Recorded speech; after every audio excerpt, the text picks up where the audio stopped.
హైదరాబాద్ వాతావరణ కేంద్రం అందించిన సమాచారం ప్రకారం అక్కడక్కడ భారీ నుంచి అతి భారీ వర్షాలు కురిసే అవకాశం ఉంది.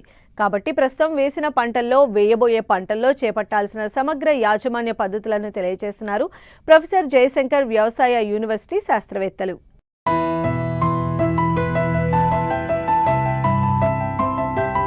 వర్షపాతం ఎక్కువగా నమోదయ్యే ఉత్తర తెలంగాణ మరియు మధ్య తెలంగాణ మండలాలలోని జిల్లాలలో పొడిగా విత్తి తడి పద్ధతిలో సాగు చేసే వరి పంటను విత్తుకొనుటకు అనుకూల సమయం. నీరు సమృద్ధిగా ఉన్న ప్రాంతాల్లో రైతులు స్వల్పకాలిక అంటే 120 నుంచి 125 రోజుల వరి రకాల నారుమళ్లు పోసుకోవడానికి ఇది అనువైన సమయం. వరి నాట్లు వేసుకునే వారం రోజుల ముందు ఎకరాకు సరిపోయే నారుమడికి 800 గ్రాముల కార్బోప్యూరాన్ 3G గుళికలను ఇసుకలో కలిపి చల్లినట్లయితే ప్రధాన పొలంలో పంటను 15 నుండి 20 రోజుల వరకు కొన్ని రకాల పురుగుల నుండి కాపాడుకోవచ్చు. 25 రోజుల వయసు ఉన్న దీర్ఘకాలిక వరి రకాలను నాటుపెట్టుకోవాలి. నాటుపెట్టిన తర్వాత ప్రతి 2 మీటర్లకు కాలిబాటను తీయడం వలన గాలి, వెలుతురు బాగా ప్రసరించడంతో పాటు సుడిదోమ ఉధృతిని నివారించవచ్చు. అదేవిధంగా రైతులు ఎరువులు మరియు పురుగుమందులు పంటకు అందించడానికి సులువుగా ఉంటుంది.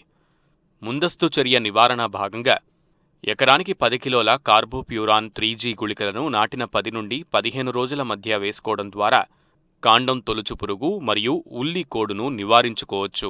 వరి సాగు చేసే రైతులు వరిగట్లను శుభ్రంగా ఉంచుకోవాలి. లేనట్లయితే గట్ల మీద ఉండే కలుపు మొక్కలపైన కాండం తొలుచు పురుగు మరియు అగ్గి తెగులు నివసించి వరి పంటను ఆశించును. వరి మొక్కలను పోలిన ఊద మరియు ఓడిపిలి గడ్డిజాతి కలుపు మొక్కల నివారణకు 7.5 మిల్లీలీటర్లు సైహలోఫాప్ పి బ్యూటైల్ మందును 5 లీటర్ల నీటిలో కలిపి 15 రోజుల వయసుగల వరి నారుమడిలో పిచికారీ చేయాలి. మొక్కజొన్న పంటను జులై 31వ తేదీ వరకు స్వల్పకాలిక రకాలను దిగుబడిలో ఎటువంటి తరుగుదల లేకుండా విత్తుకొనుటకు అనుకూల సమయం. మొక్కజొన్న శాఖీయ దశలో ఎక్కువ నీటిని మరియు ప్రత్యుత్పత్తి దశలో నీటి ఎద్దడిని తట్టుకోలేదు కాబట్టి పంటను బోదెలు మరియు కాలువల పద్ధతిలో సాగు చేసుకోవలెను. ముందు నివారణ చర్య భాగంగా పంటను విత్తిన 15 రోజుల వ్యవధిలో కత్తెర పురుగు నివారణకు వేప నూనె మందును 5 మిల్లీలీటర్లకు 1 లీటరు నీటిలో కలిపి పిచికారీ చేసుకోవాలి.